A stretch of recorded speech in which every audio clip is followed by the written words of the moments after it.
Jadi doa kita jangan merengek-rengek. Jangan minta-minta lagi ya Bapak Ibu. Tuhan berkatilah aku. Enggak, Tuhan sudah berkati kita.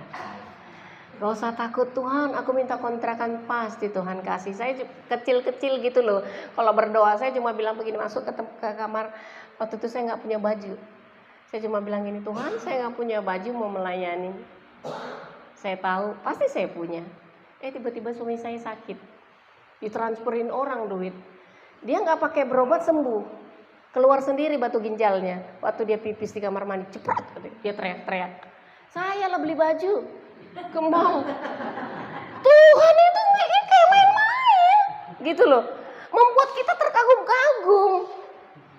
Tuhan hanya mau lihat bagaimana kesungguhan hati kita. Itu yang Tuhan mau. Kayaknya aduh enggak banget ya Tuhannya jawab doanya ya. Harusnya yang keren dikit kek, jangan sampai pakai sakit dulu, pakai batu ginjal lagi. Habisnya saya belanja lagi. Kau kemana mak? Katanya mau belanja. Saya bilang, mau ngapain kau belanja? Nggak punya duit, nggak punya baju mau pelayanan. Sepele. Jadi kalau masih receh-receh itu, yang kecil-kecil itu kita minta itu terus kita fokus pada itu, kita nggak fokus yang namanya Tuhan mau pakai kita di luar sana. Marilah fokus dengan jiwa-jiwa. Suami saya ini mantan preman, namanya anak siantar kalau di kota Medan. Ganja, bandel. Tapi Tuhan kasih dia sama saya, karena saya yang rindu dari gadis bilang gini, Tuhan kasih dong saya. Tuhan saya merindukan rumah tangga yang harmonis. Ya saya dari awal ya Bu ya, Bu Mary ya, semua cita-cita kita sama kali ya. Apa saya aja? Yang pokoknya ini mesra-mesra lah, kalau keluar rumah harus gandengan tangan. Begitu nyampe silatan, juga silat. Terus Tuhan ingatkan, yang minta siapa? Ayo coba. Ya sih Tuhan. Akhirnya saya cuma tutup mulut saya. Saya bilang jangan ngomong, jangan ngelawan, jangan bicara apa-apa. Lewat hidup saya, suami saya bertobat. Dia bilang di depan umum, di depan keluarga besar kami, kalau bukan dia istri saya, udah kacau hidup saya. Tapi ada perempuan yang bawel. Gimana gak bawel? Berdoa ke gereja, ayo bikin mesbah keluarga. Kau tua ditunjang, gitar ditunjang, ampun, gitar mahal-mahal susah belinya, ditunjangin gitar. Minta supaya bikin mesbah keluarga. Kami rajin bikin mesbah keluarga dari kecil. Walaupun suami gak mau, ibu-ibu bikin di rumahmu rugi. Bikin di keluarga kita mesbah keluarga. Rugi kalau nggak kita bikin.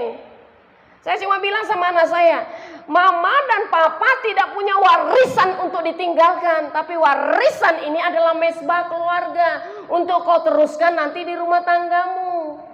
Bawa mereka terus hidup di dalam Tuhan. Ketika Tuhan datang nanti tidak ada satupun yang tertinggal, kita sama-sama nakku di sorga. Karena semua harta tinggal. Emang ada pernah yang lihat? Saya baru baca ada satu ilustrasi aja. Memang benar sih ada sih. Saking kaya rayanya dia pemain motor mogenya dimasukin. Dia duduk kayak naik motor moge ya. Mobil bagus, giginya emas, kayak kacamata. Itu dibawa ke kuburannya. Bener juga sih. Ada ternyata. Baru saya baca itu kemarin ilustrasi itu. Ada ternyata. Tapi betapa sayangnya gitu loh. Pekerjaan Tuhan itu butuh uang. Banyak orang di luar sana, di desa NTT, di apa sana mualafkan hanya gara-gara tidak ada dana. Gak usah jauh-jauh, saya terbang ke sana, terbang ke sini, itu pakai saku sendiri, kumpulin uang belanja. Sampai saya nggak bisa pernah beli bajunya baju second yang saya beli. Yang penting saya punya baju. Saya bisa melayani, saya kumpul, saya udah 1 juta Besoknya lagi, dapat 500.000, saya kumpul.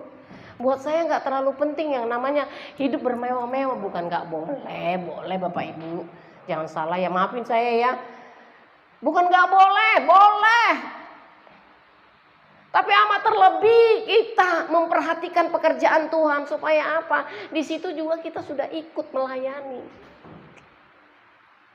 Makanya ketika suami saya kebetulan kalau mau pergi penginjilan itu pagi-pagi entah jam 3 pesawat jam 5, saya jam 3 udah berangkat dari rumah. Saya selalu berlutut di bawah kaki suami saya, doain saya Pak. Suami saya kan preman, gak ngerti apa-apa. Karena saya harus patuh, saya kan istri. Saya harus tunduk sama dia.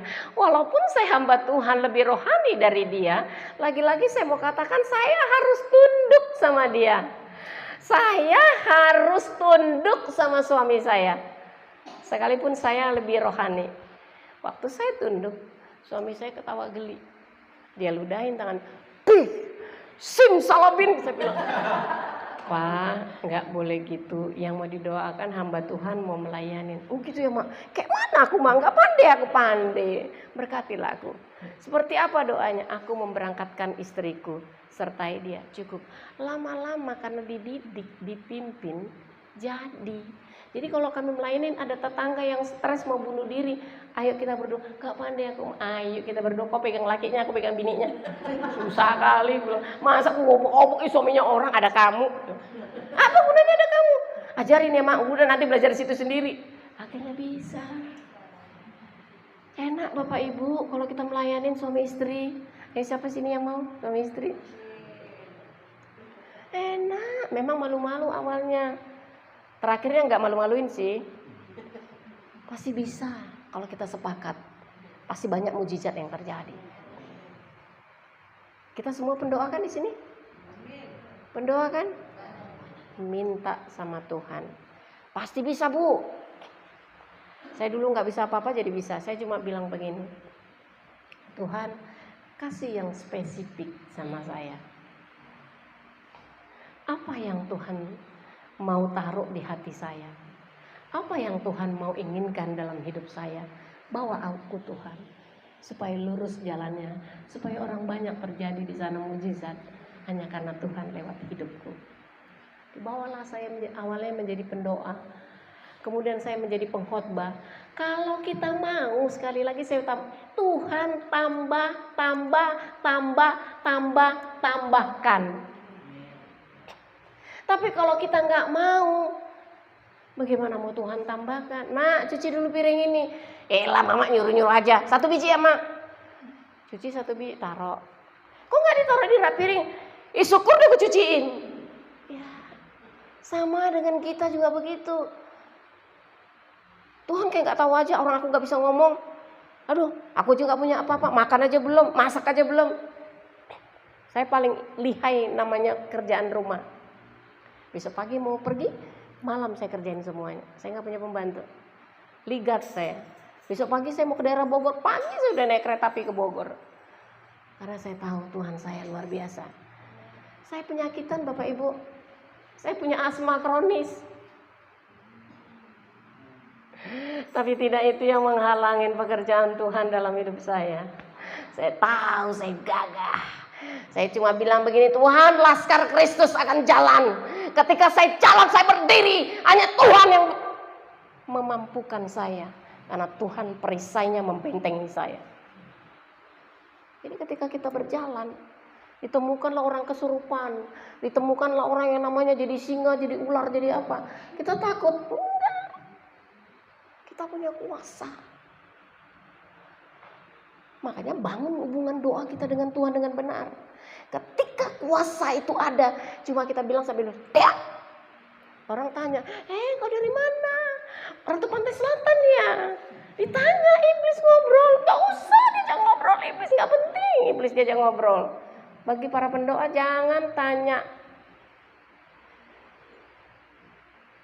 Waktu saya bisikin nih, Yesus mencintai kamu. Langsung dia rebah. Dia mandi keringat. Come on, berdiri. Dia berdiri dengan gagah. Kita punya kuasa dalam perkataan kita. Inilah pekerjaan Tuhan yang Tuhan mau percayakan bagi setiap kita. Saudara pasti bisa. Karena si Yohanes bilang begini, aku itu bisa nyenderkan kepala di bahunya Yesus. Karena dia merasa disayang. Kita juga semua merasa disayang sama Tuhan. Tuhan, aku tahu ada hal yang lebih Tuhan mau kasih sama aku. Saya mau, kalau udah dibilang kalau saya mau kesaksian panjang banget. Tapi nantilah. Saya hanya mau bangun, kasih ini aja dulu sama Bapak Ibu. Bangun terus hubungan intim kita sama Tuhan. Yang rasain nanti saudara.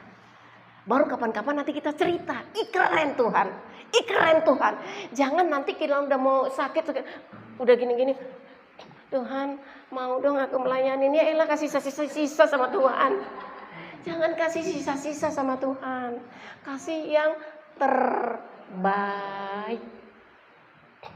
Selalu saya bilang sama diri saya mau ngasih yang terbaik Tuhan dari dalam hidup saya. Sekalipun orang bilang saya lemah, sekalipun saya sakit-sakitan, tapi itu tidak menghalangi saya untuk menyampaikan isi hati Tuhan. Ketika itu disampaikan, orang terbangun. Nah kalau kita ukur-ukur seperti tadi, aku sakit, aku lemah, aku gak berdaya, aku gak punya duit. Aku nggak psikologologia, aku bukan pendeta, aku bukan pendoa, aku. Itu yang namanya iblis bilang baik. Karena kamu memang tidak mampu. Tapi Tuhan mau kasih yang terbaik sama kita. Kau pasti bisa, kau pasti mampu. Jadi berdoalah dengan gagah. Jangan merengek-rengek sama Tuhan. Kalau merengek-rengek, orang berdoa pernah dengar begini, aku cacing-cacing yang tidak berharga, sepertinya Tuhan. Ya Tuhan, masa disamain dengan cacing, sama dedemit, sama gondoruo. Kita ini segambar dengan Allah. Jangan rendahkan Tuhan di dalam hidup kita. Perasaan kita kayaknya berdoa itu rendah hati. Tapi kita sedang menipu diri kita sendiri. Kita sedang merendahkan Tuhan. Yang Tuhan mau dari kehidupan kita adalah kita katakan, aku bisa. Karena Tuhan memberikan aku kemampuan dan kebisaan. Saya bicara dengan lansia juga seperti itu. Kebetulan saya pembicara lansia. Lansia harus terus kuat. Daging boleh lemah, iman tetap gagah. Apalagi kita masih muda-muda. Belum di atas 100 ya. Yang penting kita sehat. Semangat ya. Ada yang mau ditanyakan? Saya tutup dulu sampai sini. Bagaimana cara kita bisa berpuasa selain hubungan intim? Aku lebih sendiri. Bukan masalah yang mencapai waktu, bukan hanya dasar banget doanya seperti berpuasa sampai ini juga takut bukan. Selain hubungan intim apa yang dilakukan? Ya. Yang kunci apa? Kalau saya begini ya Pak. Ketika terus kita bangun, saya dulu sering berpuasa. Puasa saya dulu salah Pak. Saya ingin nyogok Tuhan. Ada loh orang puasa, yuk kita puasa yuk biar Tuhan berkenan. No, Tuhan sudah berkenan sama kita. Sekarang saya putar balik. Saya mau belajar tentang kasih karunia Tuhan. Tuhan sudah memberikan segala sesuatunya buat kehidupan kita.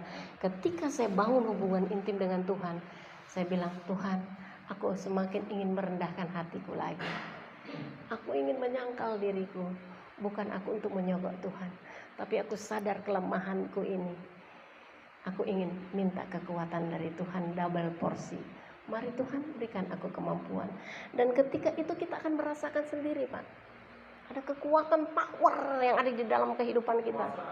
Ya, boleh kalau dengan puasa, kalau kira-kira Bapak mampu untuk berpuasa silakan. Puasanya enggak ada. Ya, kalau saya puasa Pak. Oh ya, kalau saya puasa Pak. Ya, saya puasa Pak. Dan itu hubungan saya dengan Tuhan tuh setiap hari saya bangun. Setiap hari kita bangun. Kemudian tadi jangan minta-minta Pak. Tapi perkataan iman. Perkataan yang membangun diri kita sendiri. Ketika kita terbangun, kita bisa membangun orang lain lewat perkataan kita. Nah, dan berpikiran positif terus tentang Tuhan. Jangan berpikir, nanti kalau begini, kalau. Nah, ketika kita mengadakan pelepasan bagi orang lain, kita mulai begini, nanti ada serangan balik. No. Iblis nggak bisa serang kita. Karena kita, kayak tadi dibilang, ketika unity, iblis sudah lari Pak, tunggang langgang. Dan kuasa itu, ketika itu ada di dalam kita, beranikan diri untuk berkata-kata kepada orang di sebelah kita. Ketika lihat orang sakit, kita doakan cepat-cepat. Ketika kita melihat orang rumah tangganya kacau balau, cepat-cepat. Dan katakan kepada Tuhan, apa yang mau kusampaikan? Kalau saya nggak sembarang ngomong Pak. Firman apa untuk dia? Seperti apa tekniknya aku tuh berbicara dengan dia? Roh Kudus pimpin saya. Karena kalau kita sembarangan dengan pengetahuan aku ini Pak, salah, akhirnya marah-marah. Keluar kau dari rumah ini. Sok tahu kau. Keluar kau. Banyak kan Pak diusir Pak para pendoa? Pernah diusir kan Pak para pendoa yang sok tahu? Tapi ketika kita minta pimpinan Roh Kudus, Roh Kudus, aku mau berbicara dengan Ibu Mary, tapi aku tidak punya tahu caranya supaya hatinya dilunakkan, dilembutkan kalau saya tepat. Akhirnya saya tahu berkata-kata yang tepat, yang pas, sehingga ketika Ibu Mary mendengarnya, hatinya tenang. Lalu dia curhat kepada kita, Pak. Sudah, Pak? Ya. Ya tadi kan kalau orang bangun hubungan intim kan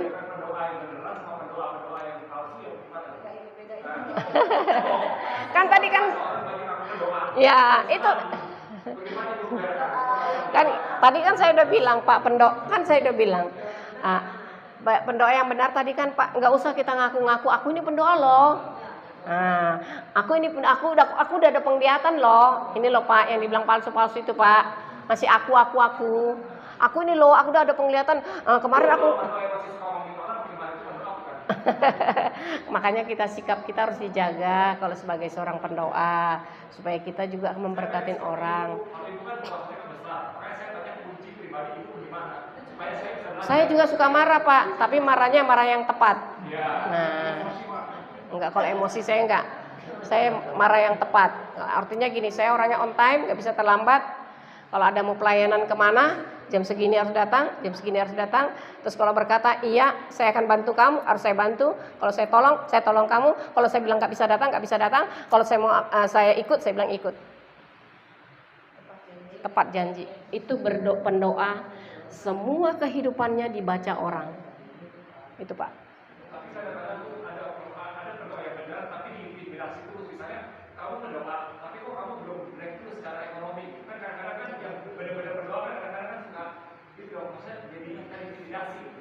Maksudnya yang bilang kamu pendoa, tapi kamu belum breakthrough secara ekonomi. Bisa orang bilang gitu, gimana? Oh Pak, gini Pak, kalau masalah dia seorang pendoa langsung dia kaya raya nggak juga Pak. Memang kehidupannya udah seperti itu nggak apa-apa. Yang penting dia tidak minta-minta. Karena kan banyak tuh ya orang begini. Kalau kamu berdoa, kamu dekat sama Tuhan, masa hidup kamu juga tidak diberkati? Maksudnya saya bayar gitu. Berkat itu bukan dalam arti kata materi dia harus kaya raya. Berkat itu damai sejahtera. Ketika orang melihat, seperti tadi saya bilang, ketika orang melihat, aku senang lo duduk dekat ibu, aku senang lo dekat bapak, penuh sukacita. Walaupun ibu pas-pasan keadaannya, walaupun ibu sederhana, itu Pak. Ya waktu saya kalau kita untuk menginjili berdoa, yang mau menginjili saudara-saudara yang jauh lebih kaya dari kita, gitu. Jadi bukan gara-gara oh iya. Memang itu kendalanya. Ya. Kalau saya kan tadi saya bilang Pak, saya latar belakang saya bukan dari orang yang hebat. Kebetulan dulu zaman guru sewaktu sebelum Gus Dur itu Umar Bakri Pak, makan beras jatah, makan pakai ada kutunya.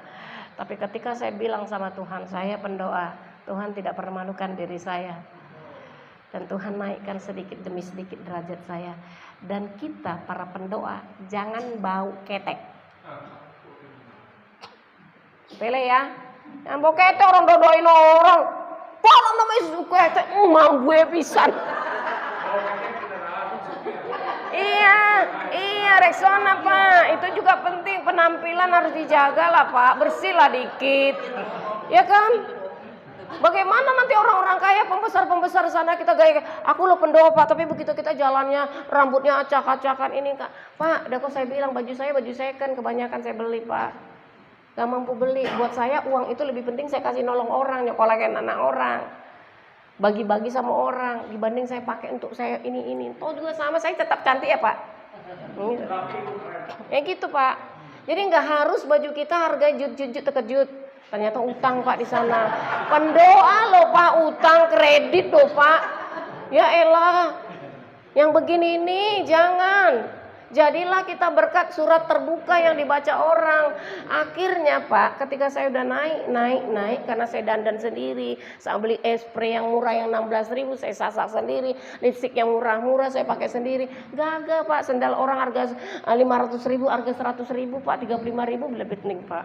Yang penting saya cantik. Nah ketika saya tampil ke mereka, mereka itu nggak malu duduk di sebelah saya. Lalu saya sampaikan isi hati Tuhan.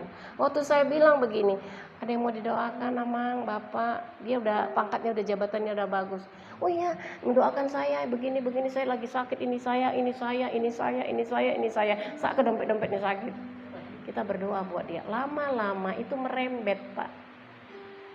Itu aja Pak, jaga penampilan, jaga sikap hidup kita sebagai pendoa. Jangan kita acak adul, kata bahasa Cina. Maksudnya kan pasti lebih gampang kita memuji orang yang jauh-jauh di bawah kita. Maksudnya lebih di bawah kita. Maksudnya dengan dikasih makan bukan gampang mereka dengan kasih kita dengan makan. Tapi kalau orang kaya kita mau kasih makan, ya mereka juga berdiri di pasangan gitu maksudnya kan. Itu maksudnya yang buat saya pribadi. Maksudnya saya kan pengen menjangkau jiwa-jiwa saudara saya yang jauh lebih kaya ekonominya kan.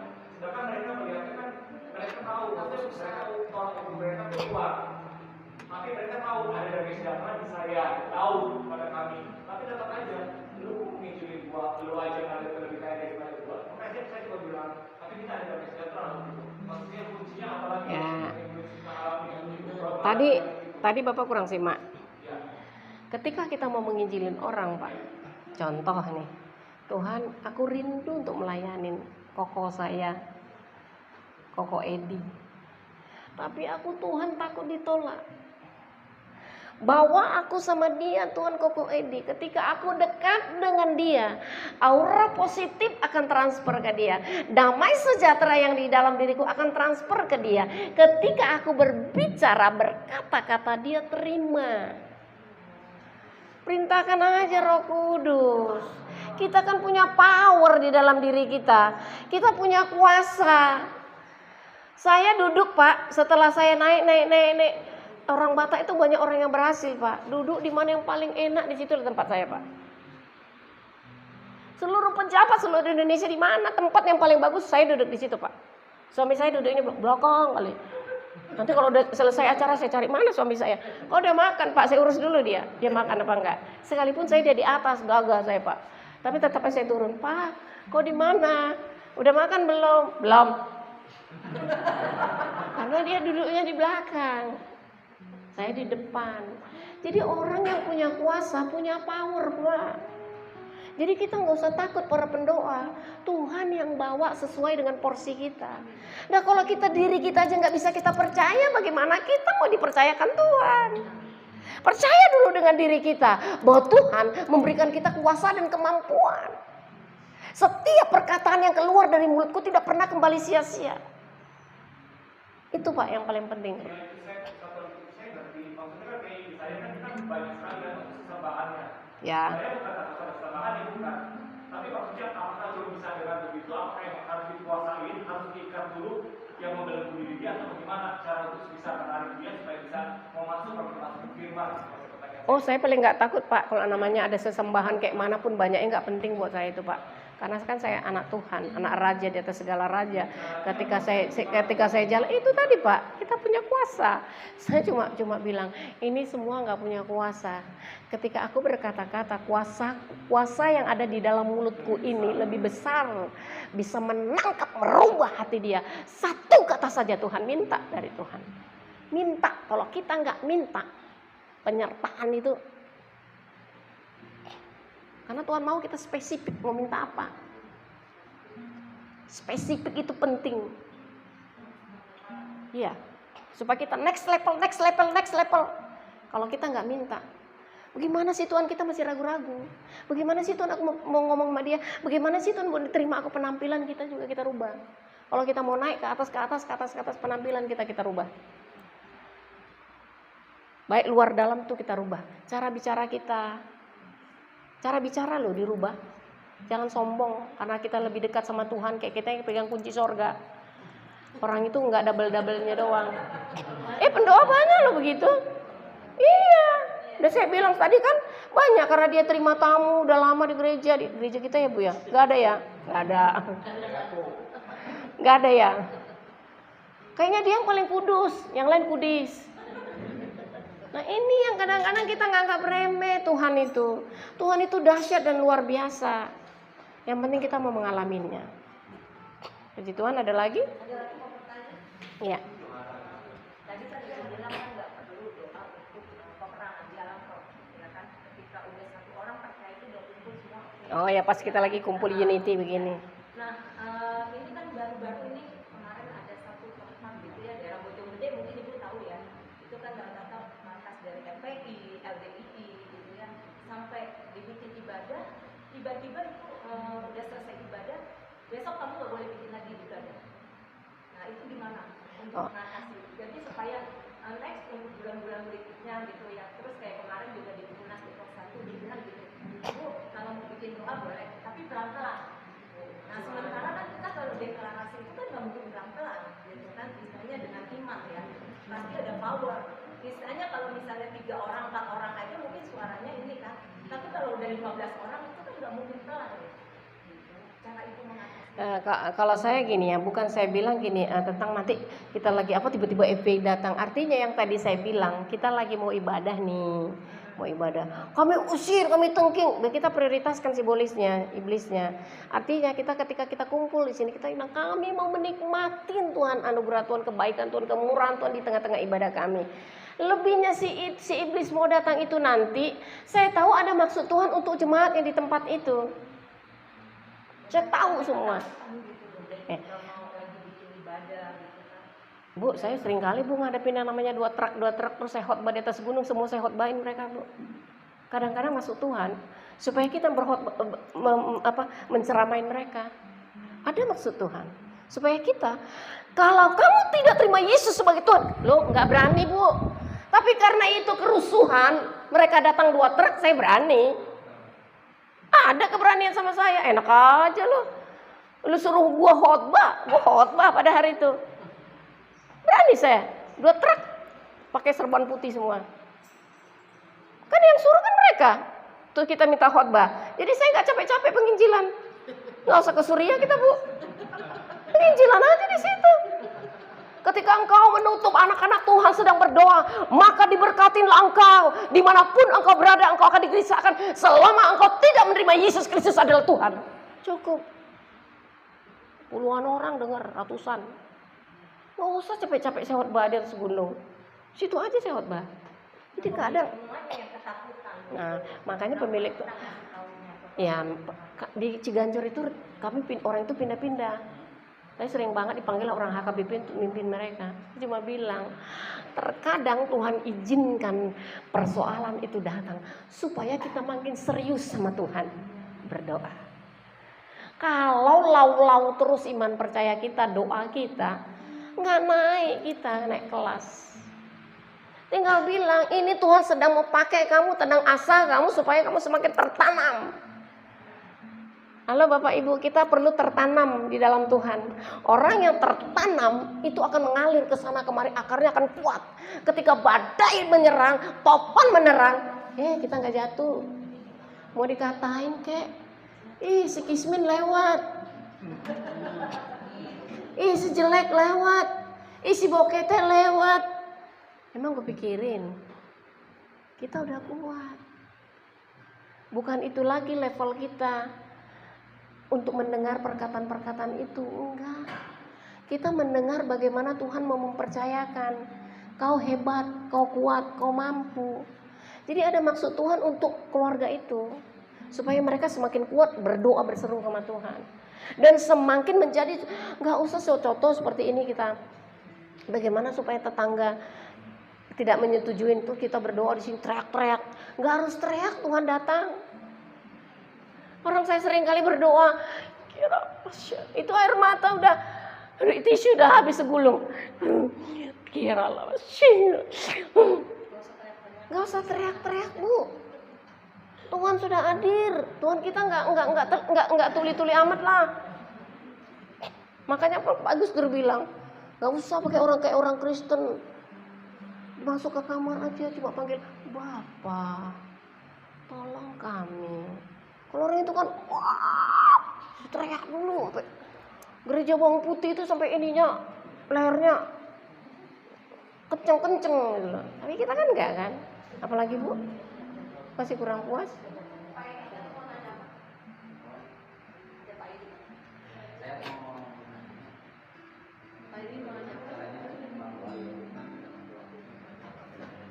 Kurang jelas. Apa?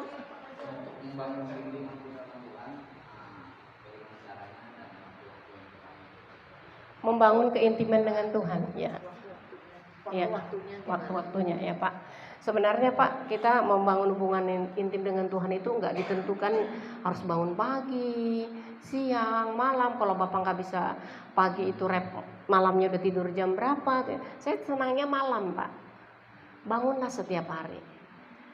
Tiap hari nggak usah panjang-panjang Pak. Berdoa aja, nikmatin. Kalau berdoa juga jangan banyak minta, nikmatin aja. Tuhan Engkau baik, Engkau sungguh baik Tuhan. Engkau memberikan aku tambah hari tambah dewasa di dalam Tuhan. Engkau berikan aku tambah hari tambah kekuatan baru di dalam Tuhan. Untuk menjadikan aku laki-laki suami yang takut Tuhan. Untuk menjadikan aku imam yang bisa diteladani di tengah-tengah rumah tangga aku. Bilang sama Tuhan begitu. Berkata-kata, telinga mendengar, iman bangkit. Ya Pak, tapi harus sering. Suami saya selalu tuntun begitu. Kami suka bilang sama berdoa sama suami kami berdua. Walaupun kebetulan suamiku gendut Pak. Walaupun maaf ya Bu. Saya lihat Ibu. Saya cuma bilang gini, Tuhan walaupun suamiku gendut, aku mencintai dia. Halo. Buat kita itu Pak, chemistry-nya terbangun. Kadang-kadang kita terlalu serius antara suami dan istri, akhirnya kaku Pak, bosan itu aja berdoanya. Nggak apa-apa kita bercanda buat suami kita. Tuhan, I love you buat suamiku. Tuhan, I love you buat istriku. Dia istri yang hebat, dia istri yang kuat. Lewat dia aku bertobat. Datang aku bilang, betul Tuhan. Waktu dulu aku sebel banget lihat suamiku, tapi puji Tuhan, aku udah lihat aura cinta yang luar biasa dari Tuhan ada di dalam hidupnya untuk dia alirkan buat aku istri dan buat anak-anak kami. Bangunlah chemistry kita suami istri bersama dengan Tuhan. Bisa Pak? Pelan-pelan Pak. Tapi harus terus continue, terus dibangun. Lama-lama saya duduk di angkot atau di kereta itu hanya bahasa roh aja. Sekiranya kata kayak Tuhan dahsyat. Yes, diberkatin orang yang di kereta ini. Aku tahu apapun pergumulan mereka. Ya elah, orang lain didoain dalam kereta. Kurang kerjaan, tapi itu Roh Kudus yang arahkan kerjain. Lagi berdoa tiba-tiba lihat Ariel Noah. Tuhan ada apa dengan Ariel Noah?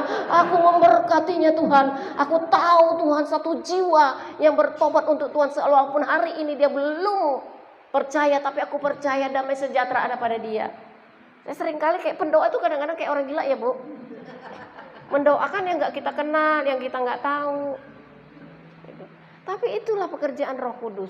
Dia tuntun kita. Mungkin pada hari itu Ariel Noah lagi stres banget, gak tahu saya. Saya berdoa tiba-tiba lewat artis atau siapa, sering banget saya itu. Kayak si Ruben Onsu berapa bulan yang lalu dia lagi stres-stresnya. Saya terus berdoa selama sebulan, tiap hari berdoa buat dia. Saya juga gak tahu. Ternyata dia lagi stres. Sampai rumahnya pindah rumah kan. Jadi begitu Pak. Jadi kalau kita semakin hari semakin terus mau menyerahkan dia. Aku mau Tuhan kau pakai. Lewat perkataan doa Tuhan bangun terus di dalam hidupku. Tapi Bapak minta terus ya.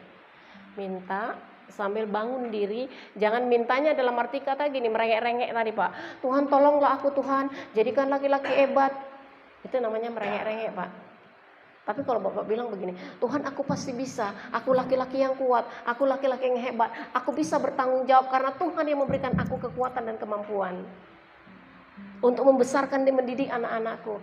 Jadi saya punya anak ceritanya, saya punya anak yang paling gede, itu Pak waktu kecil anak Bapak itu punya trauma Pak, Bapak Ibu. Jadi kalau dia waktu SD kelas 1 SD itu saya tinggal setahun. TK itu 2 tahun, SD saya tinggalin lagi jadi 2 tahun. Dia punya penyakit pipis. Apa itu namanya? Trauma ya. Jadi kalau dulu gurunya 1 tambah 1 itu kan sampai 10, dia baru nulis 1. Kalau saya jadi jendela, saya selalu bawa oret-oretan pensil. Dia bilang, cepet nak, aduh mama, aduh mama, aduh mama, udah banjir ini semua pipis. Enggak tahu lah itu apa namanya. Zaman itu saya makan aja susah Bapak Ibu. Tapi saya punya kelebihan Pak. Itu tadi berdoa. Tiap hari saya tumpang tangannya. Anak cerdas, anak hebat, anak luar biasa. Sekarang S2 Pak, udah ngajar sekolah negeri. Jadi perkataan adalah kuasa untuk membangun. Ini anak tiap hari khotbah. Anak saya tiap hari khotbah. Di Zoom, tuh dia ikut Zoom seluruh Indonesia. Zoom di gereja, Zoom di mana. Dia ngajar di guru BP di sekolah negeri sama guru agama. Saudara saya ada yang sama persis dengan penyakit anak saya, itu kelihatan kayak orang belum 100% Pak. Tapi saya puji Tuhan hanya lewat doa. Makanya berdoalah terus buat anak-anak kita, tumpang tangan buat dia. Mengalir kuasa Tuhan. Kita anak Tuhan, apa saya? Saya mau nanya Bu, itu kita tahu kita tuh berdoa tuh bukan gimana Bu? Kalau saya kan dulu tahunya saya berdoa itu dari kuis gitu Bu. Kuis, biasanya tanya kamu apa? Saya tanya kamu, terus kata pendeta saya, kamu karunianya doa gitu. Kalau saya bilang Bu nggak usah ditanya gini, aku apa ya? Ibu udah tahu. Karena orang yang pendoa itu akan suka berdoa. Oh beda sama yang mengajar. Karunia yang mengajar atau karunianya. Beda Bu, beda. Pendoa itu beda Bu. Pendoa itu yang suka berdoa. Nah anak saya begitu, sebentar-bentar berdoa. Lagi ngomong dia berdoa. Saya bilang, aneh lagi ngomong berdoa. Ya. Saya bilang ntar aja kalau lagi suruh berdoa, bilang aja nanti. Tapi perlu diarahkan itu Bu, perlu diarahkan supaya jangan salah. Karena kadang-kadang ada banyak yang dituntun dengan pengetahuan yang ini secara dunia, akhirnya kayak tadi itu bisa lari dia, aku disuruh Tuhan. Nah, ternyata bukan. Makanya itu anak harus dituntun, itu harus dibimbing. Artinya gini, saya juga bukan pendoa. Lama-lama saya tahu, saya cinta yang namanya jam-jam doa itu. Pagi, siang, malam itu berapa kali satu hari itu saya berdoa aja. Orang kalau senang berdoa pasti senang baca firman Tuhan. Iya, anak saya begitu. Beda sama pokok-pokoknya. Jadi dia punya jam doa. Bagus, kalau saya bilang bagus. Itu tapi jam 9. Terus pokoknya pada pokok, gila ya doa lama-lama begitu doa tuh. Tapi kalau dia gitu. tapi kalau dia masih terarah Bu, diarahin aja. Ibu sebagai orang tuanya tinggal bilang aja Roh Kudus pimpin dia, arahkan dia. Orang tua yang iniin. Pimpin dia, arahkan dia Tuhan agar dia tidak salah. Kalau sekolah dia sih Angel. Kalau sekolah juga suka gitu. Lagi ngomong sama temennya, dia disuruh doa. Katanya kalau nggak doa, kamu sidang dulu. Saya beringat ini Bu. Terkadang gini, saya punya teman juga punya karunia yang seperti itu Bu. Ternyata dia ada diikutin sama roh lain. Ada roh lain. Jadi kamu harus berdoa, kamu harus begini. Dia gambarannya kayak saya disuruh kayak kelihatan malaikat gitu loh Bu. Malaikat terang. Ternyata itu berkedokkan itu gitu. Jadi makanya saya bilang yang bisa memimpin itu cuma ibu sebagai orang tua. Doakan aja ketika dia tidur malam, ibu dia nggak tahu, kalau dia tahu kan dia ini. Kalau yang benar kan kita berdoa, makanya tadi saya katakan ya, kita nggak usah pamer di depan umum kita pendoa. Pendoa itu berhikmat. Diam saja nanti orang yang tanya sama, ada sesuatu deh sama kamu, aku pengen curhat boleh nggak? Nah itu pendoa. Tapi kalau kita bilang dikit-dikit berdoa, takutnya bukan nggak apa-apa sih Bu. Ibu nggak usah takut karena ibu yang bisa mendoakan anak ibu ya. Doain aja dia, tutup bungkus dengan kuasa darah Yesus, tidak ada roh lain yang menumpangin. Dia memang seperti disuruh doa. Jadi kalau lagi ngomong sama saya juga bisa tiba-tiba saya bilang kamu kenapa sih lagi ngomong sama mama? Biasanya nggak aneh begitu kok. Yes. Roh Kudus itu kan tertib Bu. Jangan-jangan nanti Ada suara lain yang mengikuti dia. Nggak usah pelepasan, ibu aja dulu berdoa. Ibu aja sebagai orang tua, sebagai ibu rohani, yang lebih rohani di rumah itu, ibu makanya waktu tidur bu, nggak usah di depan dia biar dia jangan marah, biar dia jangan berontak. Tinggal bilang aja, Tuhan aku percaya ketika dia senang berdoa itu datangnya dari Tuhan. Tapi kalau bukan dari Tuhan, aku putuskan dalam nama Yesus. Tugasnya ibu. Perkataan ibu itu akan mengalir ke dia. Karena orang yang pendoa nggak usah pamer kita pendoa, orang tahu itu tadi bu. Memang nggak pam, itu namanya dia nggak bilang sih dia pendoa, tapi kan tiba-tiba ketika ngomong dia berdoa. Iblis menyamar seperti malaikat terang. Kamu sekarang enggak, cuma dia bisa diam gitu. Kamu kenapa lagi doa? Nah, itu aja bu, kita nggak bilang dia sesat atau apa, selagi masih baik itu bu. Saya bilang saya senang dilihat anak-anak suka berdoa gitu. Tapi kalau dia udah berjalannya berbeda di luar sana, itu baru kita nggak suka. Itu pun ibu terus berdoa buat dia, karena itu anaknya ibu. Jangan bilang pelepasan yuk, marah dia bu, berontak, ya kan? Jadi berhikmat ibu kita sebagai seorang tuanya. Oke, ada lagi? Ada yang nanya lagi? Ya pak. Ini Pak Pendi. Jadi bu mau nanya bu, memang saya sekarang ini dikasih sama Tuhan untuk belajar doa pelepasan, cara-cara doa pelepasan bagaimana Datuk? Saya mau tanya dulu pengalaman bapak selama melepaskan selama ini seperti apa dulu? Ya, saya menghadapi orang-orang mau minta doa pelepasan sama saya, om doain saya dong, saya ini badan saya pada sakit dibilang begitu.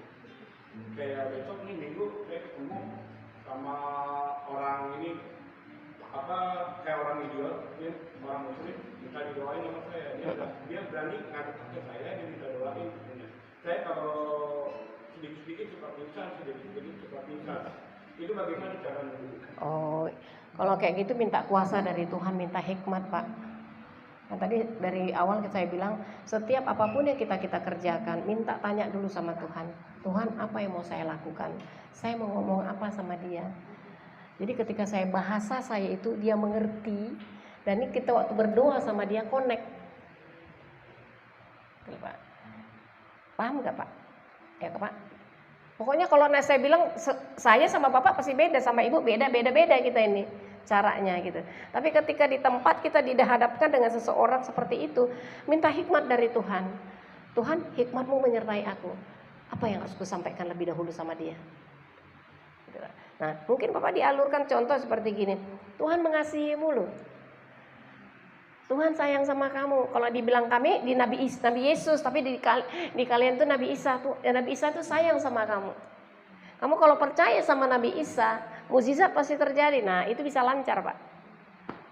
Karena kan menghadapin orang berbeda agama ya, Pak. Gitu. Beda lagi dengan agama kita. Beda orang, beda cara menangani ini, Pak. Jadi paling tidak kita bertanya dulu, Roh Kudus, apa yang hendak kukatakan? Jadi kalau perkataan itu tepat, enak, pas. Kalau Bapak Tuhan izinkan bawa ke orang-orang muslim, bagus, keren. Tapi minta Pak, apa yang harus kukatakan? Beri kepekaan. Gak usah banyak, firman katakan seperti ini, nggak ngerti firman Pak. Roh Kudus katakan begini, nggak ngerti apa-apa. Mereka bahasa kita hanya singkat-singkat, tapi yang bisa mereka masuk ke dalam pikiran mereka itu apa itu? Ya Roh Kudus yang tahu pada saat itu. Karena masalah mereka pada saat itu, Pak. Ini sih ya yang saya dapat. Belum, udah bisa Pak? Kira-kira? Jadi perlu Pak Pendi keintiman dengan Tuhan, jadi peka mesti ngomong apa. Jadi Pak Pendinya harus dekat Tuhan, gitu. Jadi bisa cepat untuk melayani jiwa-jiwa, untuk melayani pelepasan. Kayak besok tuh kita di persekutuan saya di Kewon, ini ada satu rumah, jadi rumah itu mau di DP selalu nggak jadi, mau di DP selalu nggak jadi. Nah itu katanya dulu ada perjanjian darah katanya, perjanjian darah. Tapi saya tanya perjanjian darah apa, saya bilang gitu. Karena katanya anaknya meninggal di situ. Jadi rumah itu kalau menjual nggak boleh katanya, menurut anaknya. Terus ada kayaknya benda-benda tertanam di depan pintu dia sama di sudut kanan sama kiri. Jadi itu cara kita melepasin kayak gitu bagaimana tuh? Anaknya sudah jadi tumbal. Anaknya sudah jadi tumbal di rumah itu. Nah iya udah meninggal. Kalau bisa diambil barangnya itu diambil, tapi kalau nggak bisa nggak tahu nggak apa-apa, pujian penyembahan aja di tempat itu, tapi harus di rumah itu. Lalu Bapak ambil itu peperangan. Diperkatakan bahwa rumah ini sudah dikuduskan di dalam nama Tuhan Yesus. Tidak ada Allah lain di sini, hanya Kristus. Ini adalah mezbah doa. Di sini tempatnya orang berdoa. Jadi confess firman Tuhan setiap hari perkatakan itu. Tidak adik kami berkata kuasa-kuasa kegelapan engkau tidak berhak tinggal di tempat ini. Ketika orang melihat rumah ini, tempat ini, semua merindukannya untuk memilikinya. Jadi perkataan Pak. Lalu kemudian ambil itu namanya minyak urapan. Itu tiang rumah kita itu kita perlu sekali-sekali bikin begini, dalam nama Tuhan Yesus Kristus. Setiap siapapun yang keluar masuk dari rumahku ini, mereka penuh damai sejahtera. Mereka tidak akan kecelakaan. Rancangan Tuhan yang penuh dengan damai sejahtera, yang memberikan hari depan yang penuh dengan keindahan, itu milik bagian seisi rumah ini. Itu perlu kita bikin, dipoleskan di rumah kita. Kalau saya suka begitu, iseng Pak saya. Saya punya persetujuan yang kita bilang itu, dia minta doain dia rumah ini laku.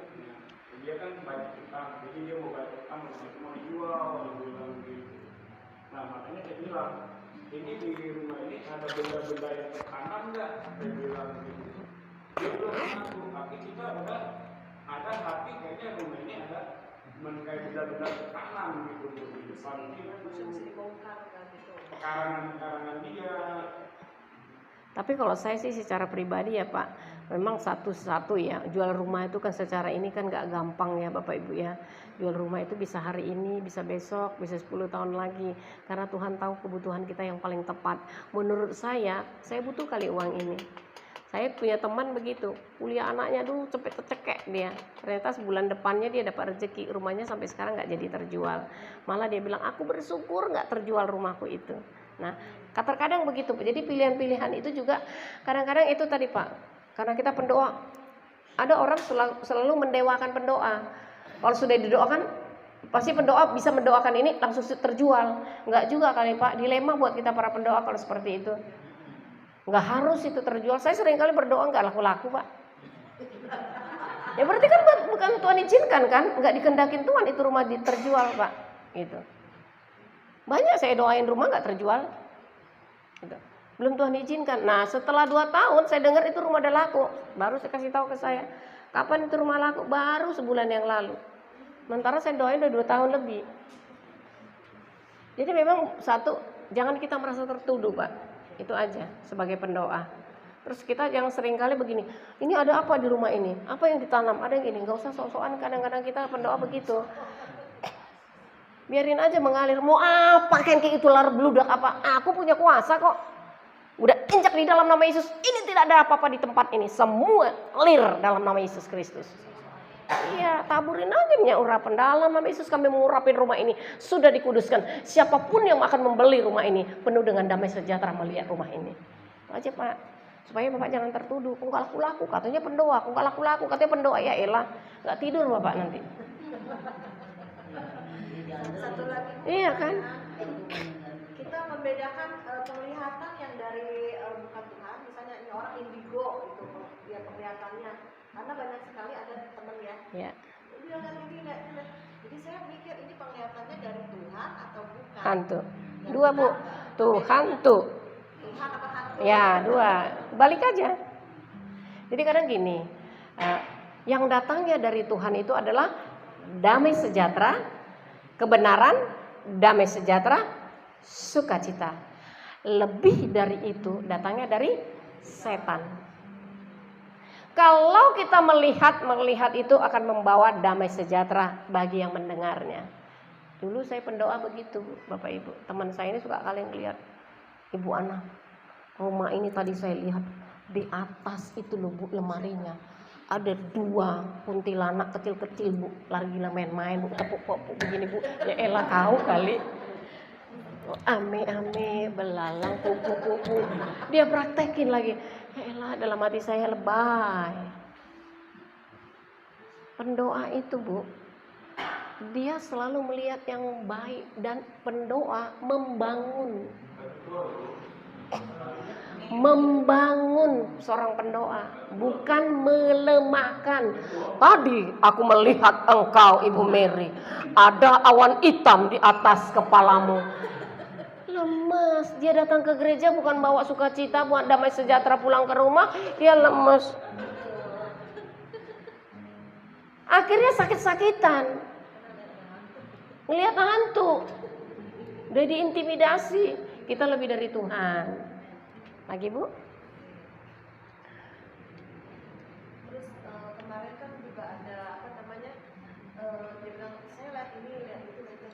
Saya lihat, wah hebat ya kamu udah bisa lihat gitu kan.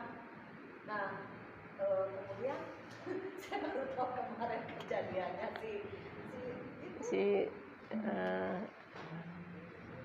si dukun. iya si itu Iya. pasang. Tadi saya pikir wah hebat juga ya dia udah kelihatan. Jadi dia ada salah satu kebanggaan gitu Ya, si dukun. Nah, aku baru kata ibu, ini mah dukun katanya gitu. Jadi kemarin kita doain pelepasan dia tuh kan. Jadi kita, nah itulah ada satu roh, membedakan roh itu gimana mengaktifkannya gitu loh Bu. Kadang kan kita lihat benar ya dari Tuhan atau bukan. Terus kok dia kayaknya hebat benar ya, misalnya ini lihat itu, orang cari dia. Ya. Kan? Supaya dulu liatin gua nih, gua ada apanya gitu kan. Ya, betul.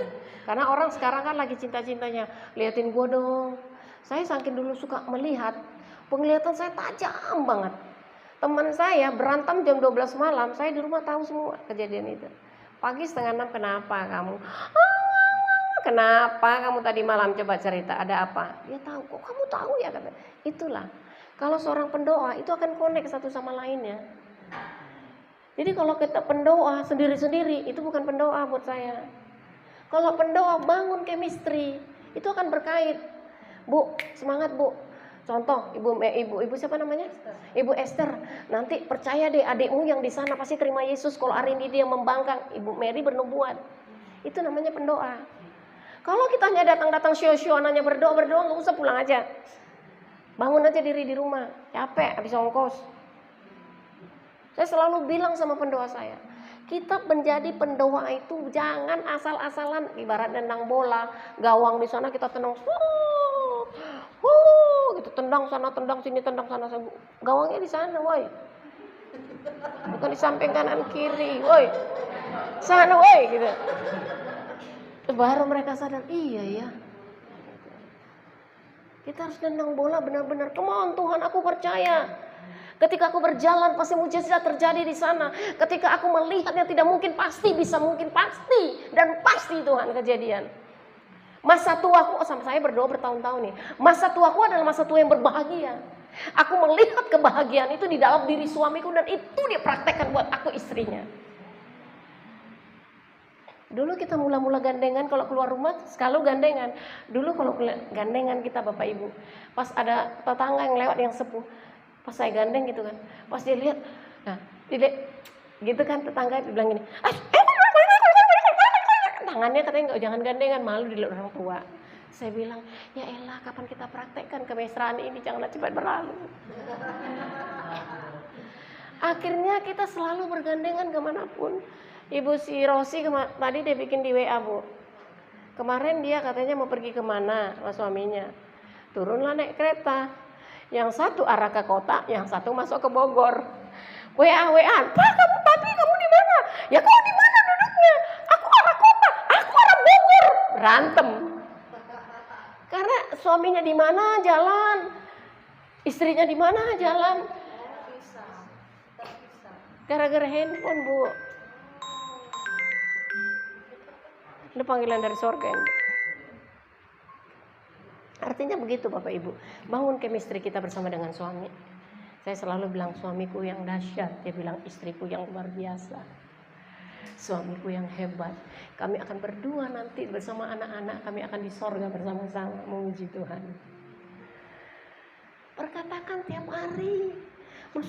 Masa kan saya kalau tidur, kasihan banget nanti suamiku kok sendirian di neraka ya. Enggak gua nggak mau nangmanin Pak. Kenapa Mak?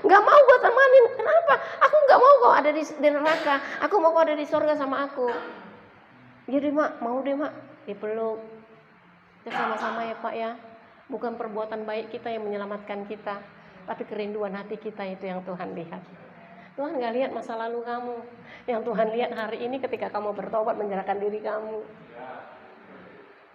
Ada orang bilang begini di gereja, pendeta-pendeta bilang, bertobat, jangan pacaran kau, jangan ini, gak usah. Bapak Ibu, orang yang menerima kasih karunia, dia akan tinggalkan namanya perselingkuhan. Mana lebih enak khotbahnya begitu? Kalau kau gak bertobat, kau masuk neraka. Emang pendeta yang megang kunci kerajaan sorga? Enggak. Masih tetap Tuhan Yesus. Jadi artinya di sini kalau kita mau sampaikan firman Tuhan sama orang, jangan hakimin dia. Jangan hakimin. Kita pendoa bukan penghakim-penghakim, pendoa untuk melunakkan hati Tuhan. Supaya belas kasihan Tuhan itu ada terus menyertai perjalanan sepanjang perjalanan hidup kita. Jiwa-jiwa banyak bertobat hanya gara-gara diri kita yang gak ada apa-apanya, ini Tuhan pakai. Sepakat ya Bapak Ibu? Saya senang banget kalau bertemu namanya pendoa. Sekali lagi, ada lagi ya.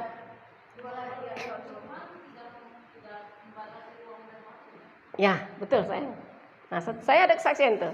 Kebetulan kamu cerita bahwa doa tidak membatasi ruang dan waktu. Satu kali ketika saya ditelepon di Jakarta ini, Bu Ana, doakan saudara saya ada di kota Siantar, dia suka kesurupan. Gara-gara apa? Gara-gara COVID, suaminya gak bisa pulang dari Papua, anaknya masih kuliah di Bandung. Dia kalau mati nanti suaminya uang gak ada, mampuslah dia katanya. Jadi dia lagi gila, stres ini. Singkat cerita, saya bel. Inilah kerjaan-kerjaan kita para pendoa. Saya bel, saya halo, saya berdoa.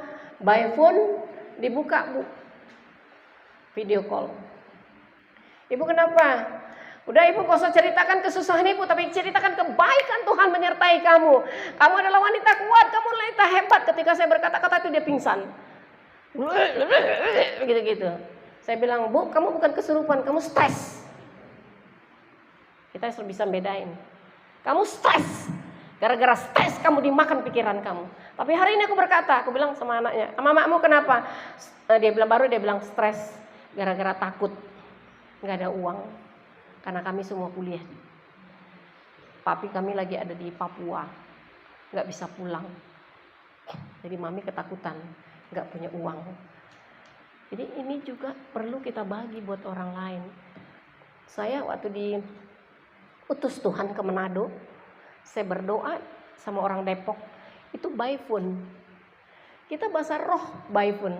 Itu terjadi penglihatan di sana, terjadi di sini. Come on, yes, kita berdoanya seru. Kayak orang 500 orang, padahal cuma 4 orang. Nah itu, ruang dan waktu tidak membatasi. Mau di Amerika sekalipun.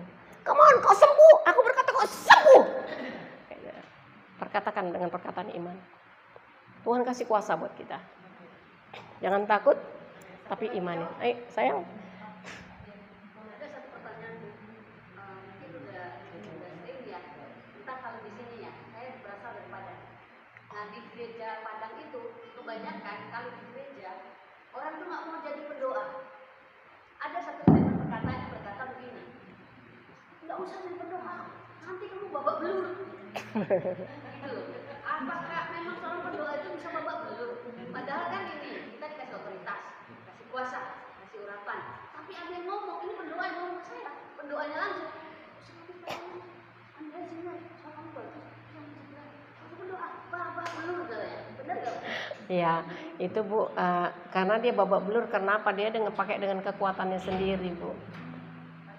Iya, ada yang banyak terjadi begitu. Pasti babak belur, istilah babak belur gini, nanti kok ada serangan balik. Orang udah ditaruh di pikiran dia, ada serangan balik. Enggak lah, masa Tuhan Yesus diserang sama si iblis, udah mati dia sekian tahun lalu. Si iblis itu hanya mengaum, giginya ompong. Layak kamu, nggak bisa kamu. Kamu. Itu cuma begitu doang iblis, Bu. Nah, berarti para pendoa yang di sana itu dia diaum-aum sama si iblis sudah ketakutan duluan. Padahal kayak tadi saya katakan itu, seorang pendoa itu punya power yang luar biasa. Jalan saya sering banget saya cerita sama teman-teman saya tuh jalan kayak di awan-awan Bu saya. Karena udah pendoa itu jalan kayak di awan-awan. Enak banget tuh jalan gitu loh. Karena apa? Saya tahu karena kuasa Tuhan yang memberikan kita kemampuan, memberikan kita gairah.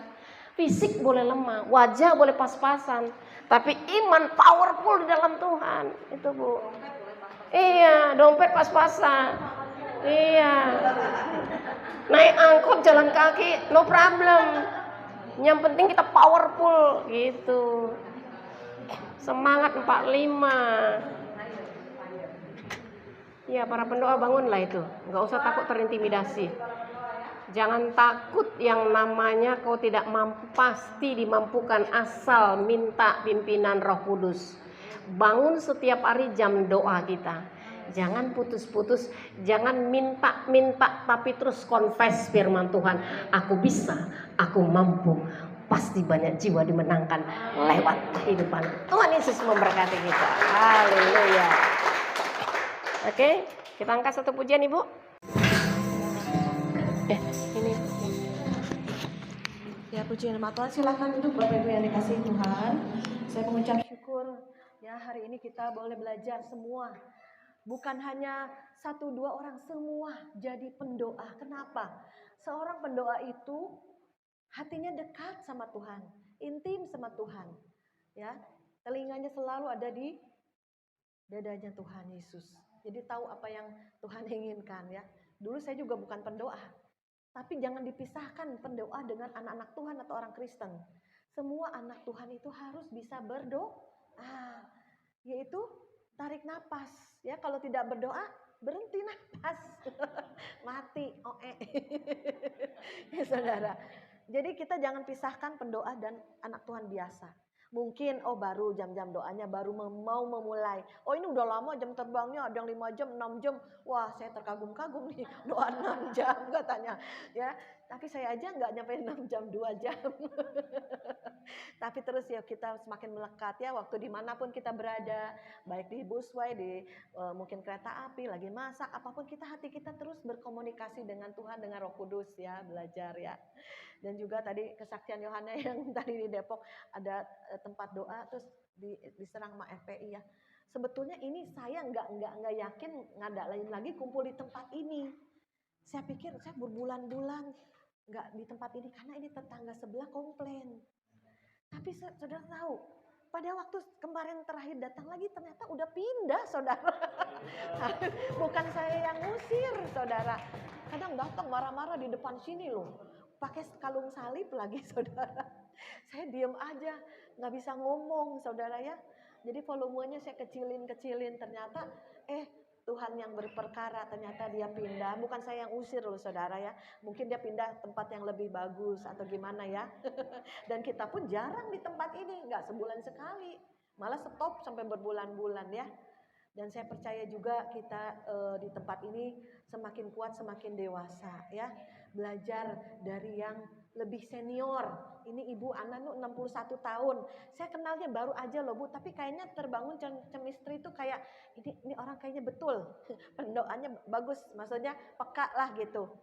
Jadi waktu kemarin kita Vision Global itu ada sebagian orang Korea, sebagian orang Indonesia, mereka yang melayani semua orang Korea itu, dari khotbah sampai translatornya orang Korea. Ya. Kita diberkati semua terus pakai kain merah. Nah, kita doa di situ. Dan banyak yang sakit, banyak yang belum terima Yesus didoakan ya Bu ya.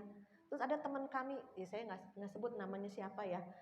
Nah, ini kayak ada perdukunan gitu, ya.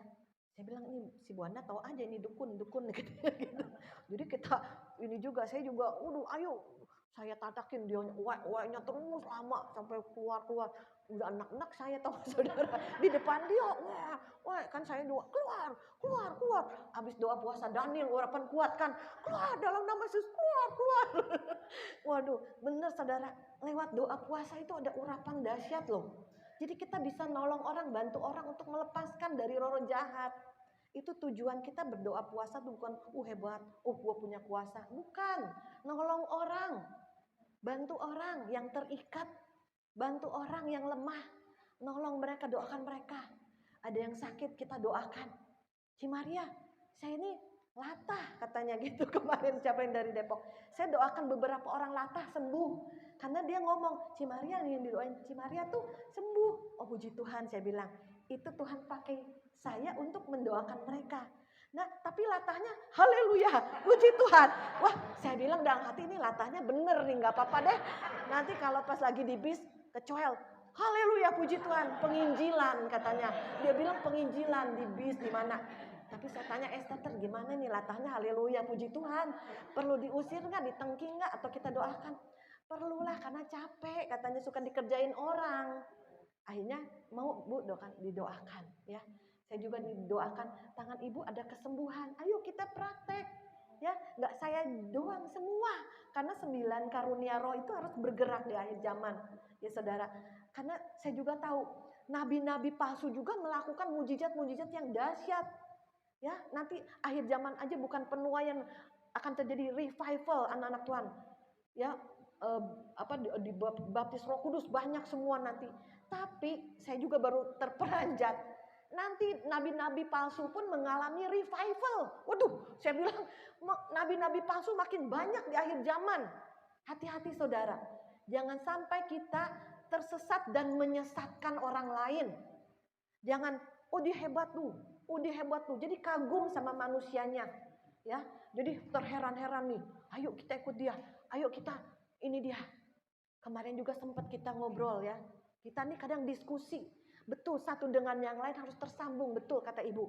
Jangan sampai kita one man show gitu ya, harus nih dapat apa. Terus bilang hati-hati dengan orang ini. Terus tanya, Roh Kudus nanyanya gimana? Dia lebih banyak ngomong dengan dirinya, untuk dirinya. Gua nih bisa begini, gua nih bisa gini, gua bisa gini. Terus Roh Kudus nih orangnya gimana? Kamu dengar ucapannya, dengar ceritanya. 80% cerita dirinya sendiri. Bahaya itu aku. Hati-hati jadi nabi palsu. Kita bukannya nerawang-nerawangin orang, bukan. Kita minta hikmat Tuhan, ini orang ini gimana Tuhan? Roh Kudus tolong orang ini gimana? Ini hebat. Doa puasanya hebat. Bertahun-tahun. Firmannya juga bagus. Saya suka ceritanya. Tetapi Roh Kudus bilang berapa banyak dia cerita tentang dirinya. Bukan nama Yesus yang dimuliakan. Bukan nama Yesus yang ditinggikan. Tapi kembali aku. Hati-hati jadi nabi palsu. Ya, jadi saudara akhir zaman ini hati-hati, makin strong, makin kuat. Apapun masalah kita, ayo pasti ada jalan keluar. Di balik masalah itu ada proses Tuhan. Jadi saudara saya tahu di tempat ini yang datang dengan masalah, pergumulan apapun, intim dengan Tuhan, cari Tuhan sumbernya. Boleh nanti Tuhan pakai pendoa atau pakai hamba-hamba Tuhan. Tapi saudara dapati sendiri jawaban dari Tuhan. Dengan masalah ini engkau diproses hatimu, semakin sabar, semakin rendah hati, tidak sombong, tidak iri ya, semakin mengandalkan Tuhan bukan mengandalkan manusia. Kadang diproses loh. Tuhan sudah membersihkan setiap dosa-dosa kami dalam nama Yesus. Kami percaya mujizat Tuhan sudah terjadi di kehidupan kami Tuhan. Kami akan menjadi pelaku-pelaku firman Tuhan. Kami akan dapat memberitakan firman-Mu. Kami dapat menginjil, memenangkan jiwa-jiwa Tuhan bagi kemuliaan dalam nama Tuhan Yesus Kristus. Kami percaya Tuhan. Lewat perjamuan kudus, semua kami yang sudah hadir sudah diberkati Tuhan dalam nama Yesus Kristus. Terima kasih.